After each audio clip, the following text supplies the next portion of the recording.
अस्सलाम वालेकुम जी। आज हम लेकर आए हैं आपके लिए सर्दियों की बहुत ही ख़ास सौगात जिसे कहते हैं पंजरी। तो पंजरी जोड़ों के दर्द के लिए, बहुत पुराने दर्द के लिए, बैक पेन के लिए, न्यू मदर के लिए, थकान कमज़ोरी के लिए बहुत ही फ़ायदेमंद होती है। सबको पता है कि पंजरी इम्यूनिटी बूस्टर है, लेकिन कम लोगों को ही पता है पंजरी बनाने का सही तरीका। पंजरी को गोंद भी कहा जाता है। तो सर्दी आने से पहले पंजरी की गोंद की मज़ेदार टेस्टी डिलीशियस रेसिपी देखते हैं। चलिए बिना देरी के शुरू करते हैं अपनी हेल्दी टेस्टी पंजरी की रेसिपी। अस्सलाम वालेकुम गाइस। तो ये बहुत ही हेल्दी होता है सबके लिए, बच्चों के लिए, बड़ों के लिए, बूढ़ों के लिए, सबके लिए। तो यहाँ हमने सारा सामान ना आपको लगा के दिखा दिया। आपको बताते हैं कि हमने गोंद बनाने के लिए क्या क्या सामान ले लिया है। ये लिया है हमने गोंद। तो ये ले लीजिए हमने गोंद। ये बिल्कुल मेन होता है, ये सबसे ज़्यादा मेन होता है। ये ले लिए हमने मखाने। ये रहे बादाम। ये लीजिए हमारे बादाम। ये है अखरोट। अखरोट किस तरीके की गिरी ली है हमने? इस तरीके की देखो गाइस गिरी। और ये रहे काजू। ये रहे काजू। काजू भी एक में से दो हों। काजू भी इस तरह एक में से दो गाइस जी। और ये है चने। ये रहे हमारे चने छिले हुए। आँखों के लिए भी फायदेमंद होते हैं। ये आँखों के लिए भी गाइस फायदेमंद होते हैं और बाकी डाइजेशन के लिए भी फायदेमंद होते हैं। और ये गाइस ले लिए हमने पिस्ते। और ये है कद्दू के बीज। कद्दू के बीज। ये है मगज। ये है मगज, जिन्हें खरबूजे के बीज बोलते हैं। जिन्हें खरबूजे के बीज भी बोला जाता है। जी जी। और ये है दखनी मिर्ची। तो दखनी मिर्ची भी आ गई। जिसे सफ़ेद काली मिर्ची बोलते हैं। ये वो सफ़ेद काली मिर्च। और ये है सनफ्लावर सीड्स। सनफ्लावर सीड्स तो गाइस ऐसे होते हैं पास से देखो। और ये है चिरौंजी। और ये अपना आ गई चिरौंजी। जी। अब इसको बनाना करते हैं स्टार्ट। ये है बूरा। ये है भूरा, जिसे खांड बोलते हैं। इसको खांड भी बोलते हैं गाइस। और इसको हमने अच्छे से छान लिया है। और ये ले लिया हमने सबसे मेन चीज़ देसी घी। ये देसी घी में ही बनता है। और जो हमारा ये होता है गोंद जी, इसको हम देसी घी में ही बनाएंगे क्योंकि इतने सारे ड्राई फ्रूट्स जो हम ले रहे हैं ये सारी हेल्दी चीज़ें हैं। तो हम यहाँ पर इसको देसी घी में ही बनाएंगे। और गाइज ये ले लिया है हमने गोला, इसको कर लिया है इस तरह सारे सामान। तो गाइज हमने यहाँ पर सारे सामान के साथ रख लिया है चूल्हा। चूल्हे पर रख ली है कढ़ाई। अब बनाते हैं, स्टार्ट करते हैं अपनी गोंद को। तो गाइज विंटर आने वाले हैं इसलिए हम आपके लिए लेकर आए हैं ये स्पेशल रेसिपी। चलिए स्टार्ट करते हैं अपनी हेल्दी रेसिपी को। तो चलिए जी, हमारा चूल्हा जल गया है। रख ली है कढ़ाई। क्वांटिटी के हिसाब से जब हम इसको फ्राई करेंगे हर सामान को तो आपको दिखाते रहेंगे। सो गाइस बिस्मिल्लाहिर्रहमानिर्रहीम। हम सबसे पहले कढ़ाई में शामिल करेंगे देसी घी। तो ये देखिए जी। तो गाइस यहाँ हमने ले लिया है देसी घी 1 किलो। तो हम देखते हैं हमारे इस गोंद के अंदर कितना देसी घी यूज़ हो जाएगा। तो अब सबसे पहले हम फ्राई करेंगे मखानों को। तो ये शामिल हो गए जी कढ़ाई में हमारे मखाने। तो सारों को एक साथ नहीं शामिल करना है, जितने हमारे कढ़ाई के अंदर अच्छे से आ जाएं उतने ही हमें कढ़ाई में शामिल करने मखाने। और धीमी आंच पर इसको सेकना है, फ्राई करना है। तो गाइस इसको हमें सेकना है मखानों को धीमी आंच पर। अगर हम तेज़ आंच पर सेकेंगे तो हमारे मखाने जल जाएंगे और अंदर से फ्राई नहीं होंगे। धीमी आंच पर हमें इनको करना है क्रिस्पी। तो इनको देते हैं एक गोल्डन टच, मतलब गोल्डन कलर। सो ये देखिए गाइस हमारे हो गए डन मखाने। और हम इसको डायरेक्ट इसमें से निकाल कर शामिल करेंगे अपने भूरे के अंदर।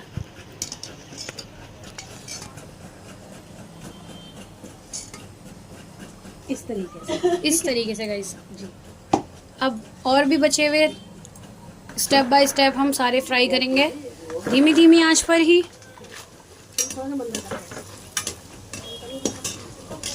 सो गाइस विंटर आने वाले हैं इसलिए हमने सोचा आपको बहुत ही हेल्दी रेसिपी दे दें विंटर से पहले, ताकि आप बढ़िया करके बना लो और हेल्दी रहो। ये हो गए हमारे डन मखाने। ये न्यू बोर्न मदर जो होती है उनके लिए भी अच्छा होता है, बहुत फ़ायदेमंद होता है। बच्चे पढ़ाई करते हैं, स्ट्रेस में रहते हैं पढ़ाई की वजह से, ये उनके लिए भी अच्छा होता है। ठीक है, तो ये आपके घर में ज़रूर बनना चाहिए। हाँ। तो हमने सोचा आपको बढ़िया सी रेसिपी दे दें। इस तरीके से हम इसको इसमें डालते रहेंगे गरम ही। तो अब देखिएगा इस थोड़ा सा और हम इसमें शामिल कर रहे हैं देसी घी। तो हम अब सारे अपने मखानों को पहले फ्राई कर लेते हैं, थोड़ा थोड़ा सा करके, हाफ हाफ, और फिर आपको दिखाते हैं।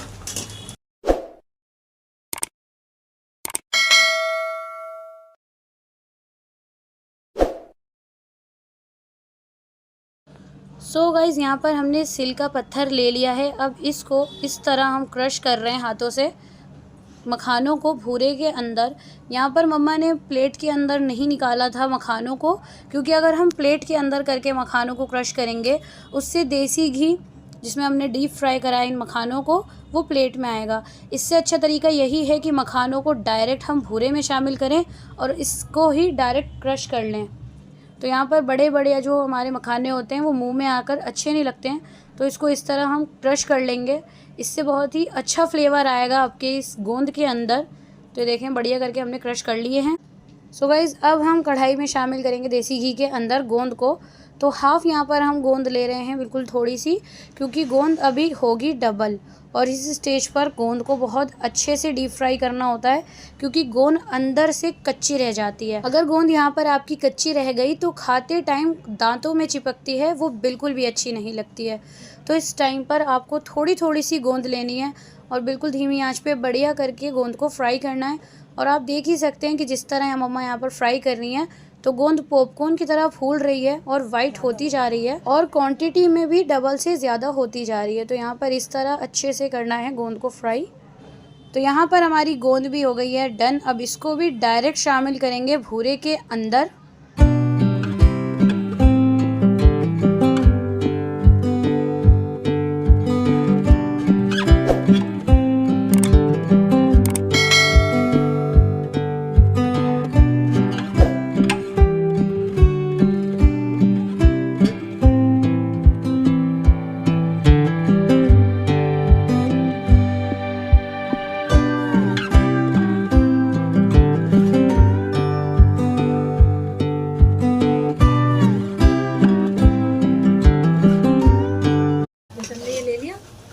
गर्म हो रहा है ना, इसलिए इससे करके देखेंगे। ये देखिए किस तरीके से हो गया है ना, ये बिल्कुल इस तरीके से करना है आपको। अच्छा जी, बिल्कुल ही कचरी टाइप। हाँ, कचरी टाइप।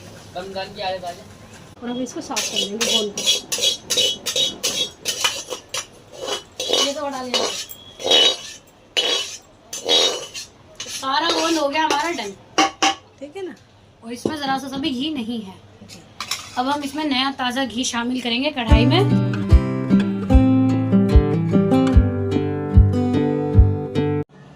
तो गाइज़, यहाँ पर हमारी सारी गोंद भी डन हो गई है। अब सारी गोंद को हम इस तरह गोंद को भी क्रश करेंगे सिल के बट्टे से।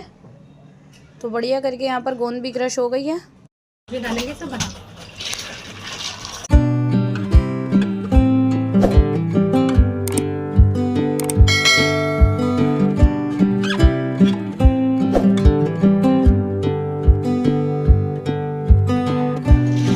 इसमें जी काजू,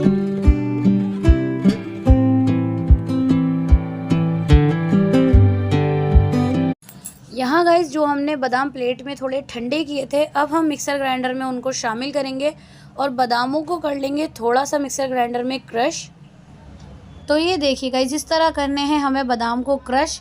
और ये देखिए हमने शामिल कर दिए हैं अपने भूरे के अंदर, और अपने काजुओं को भी हमने डायरेक्ट शामिल कर दिया है कढ़ाई में से भूरे के अंदर। और आधे काजू हम शामिल करेंगे मिक्सर ग्राइंडर में, ताकि इसको भी हम थोड़ा सा क्रश कर लें, जिससे कि हमारी बहुत बढ़िया पंजरी तैयार होगी। खाने में एकदम एक ही बारी में हम बाइट ले लेंगे अपने सारे ड्राई फ्रूट की। और हम यहाँ पर साथ ही साथ एक अलग बर्तन में गार्निशिंग के लिए भी ड्राई फ्रूट को निकाल रहे हैं। तो अब हमने घी के अंदर शामिल कर दिए हैं अखरोट। अब इसे भी भूनेंगे, अब इसको भी भूनेंगे बढ़िया करके क्रंची होने तक। तो यहाँ हमारे अखरोट फ्राई हो रहे हैं और साथ में हमारे काजू क्रश हो गए हैं। इसको भी हम डायरेक्ट शामिल कर देंगे अपने भूरे के अंदर। तो हाफ हम ये भी क्रश कर लेंगे।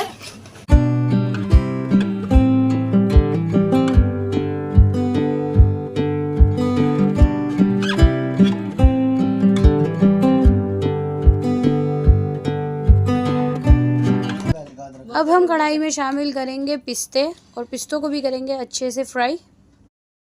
साथ ही इसमें जाएंगे पिस्ते के चिरौंजी,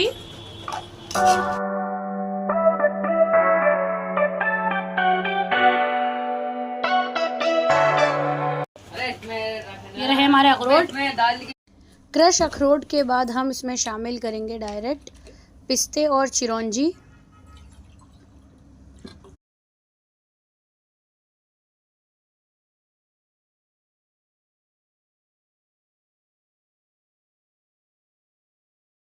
हर चीज़ शामिल करने के बाद गाइस बीच बीच में इसको इस तरह बढ़िया करके चलाएंगे, मिक्स करेंगे ताकि हर चीज़ अच्छे से मिक्स हो जाए, मिल जाए। अब हम कढ़ाई में शामिल कर रहे हैं अपने चने और चनों को भी करेंगे अच्छे से क्रंची क्रंची सा फ्राई। तो देखें धीमी धीमी आंच पर इसको गोल्डन कलर देंगे।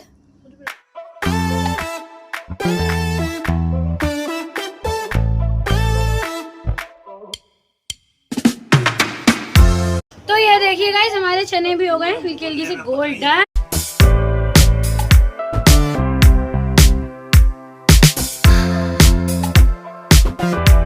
अब हम कढ़ाई में फ्राई करेंगे पम्पकिन सीड्स।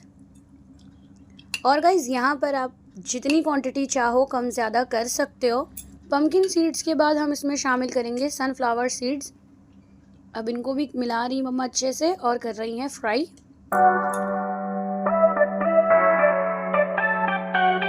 तो यहाँ हमारे सीड्स हो गए ऑलमोस्ट डन। तो मम्मा ने यहाँ पर गार्निशिंग के लिए भी निकाल लिए हैं और अब बाकी सीड्स को डायरेक्ट शामिल करेंगी अपने पंजरी के अंदर।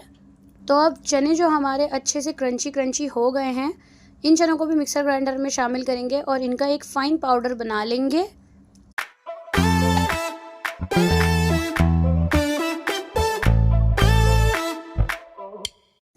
अब जी कढ़ाई में हमने और घी शामिल कर दिया था और इसमें कर दिए हैं हमने वाटरमेलन सीड्स शामिल।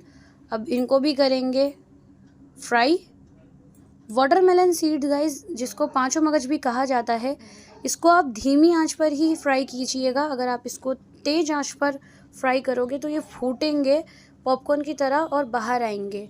तो इससे बेहतर यही है, यहाँ पर मम्मा इसको कवर नहीं कर रही हैं, बिल्कुल धीमी आंच पर इसको फ्राई कर रही हैं जिससे कि हमारे ये सीड्स बाहर नहीं आ रहे हैं और इससे ये क्रंची भी होंगे धीमी धीमी आंच पर सीखते सीखते और बहुत बढ़िया ये फ्राई हो जाएंगे, जलेंगे भी नहीं और ज़्यादा पॉप होकर बाहर भी नहीं आएंगे। और ये देखिए गाइस सीड्स हमारे हो गए अच्छे से गोल्डन। तो यहाँ मम्मा शामिल कर रही हैं वाइट पेपर जिसको दखनी मिर्चें भी कहा जाता है और इस स्टेज पर मम्मा इसको थोड़ा फ्राई करके शामिल कर रही हैं। वाइट पेपर हमारी आंखों के लिए बहुत फ़ायदेमंद होता है। तो आप देख ही सकते हैं कि यहाँ पर जो हमारी पंजरी बननी है कितनी ज़्यादा हेल्दी है। अब इसको भी डायरेक्ट शामिल करेंगे अपनी पंजरी के अंदर जिसको हम गोंद भी बोलते हैं। तो यहाँ पर अच्छे से सारी सीड्स को और वाइट पेपर को जो हमने फ्राई किया है शामिल कर दिया है। और ये रहे जी गाइस हमारे चने जिनको हमने इस तरह अच्छे से फाइन पाउडर बना लिया है। और अब मम्मा कढ़ाई में दोबारा शामिल कर रही हैं बचा हुआ देसी घी। ये देखें जी पूरा तकरीबन 1 किलो हमारा घी लग गया है हमारी पंजरी में। और ये हमारा जो पाउडर था चनों का, इसको भी शामिल कर दिया है अपनी पंजरी में। और अब इस सब को करना है अच्छे से मिक्स बढ़िया करके। तो घी यहाँ पर हमारा हो गया था थोड़ा थोड़ा गरम। अब इसमें हमने शामिल कर दिया है अपना गोला। अब जी अपने कद्दूकस किए हुए गोले को भी अच्छे से करेंगे फ्राई।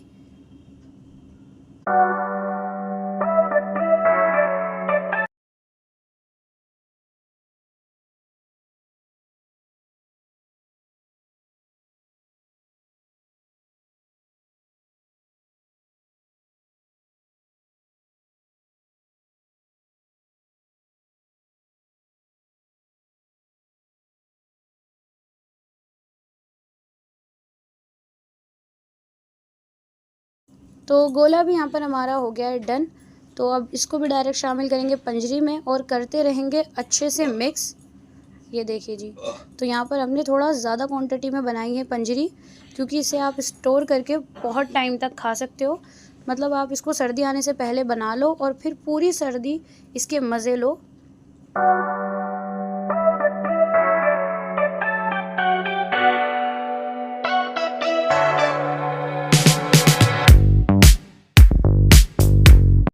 तो अल्हम्दुलिल्लाह जी हमारी हो गई है पंजरी डन।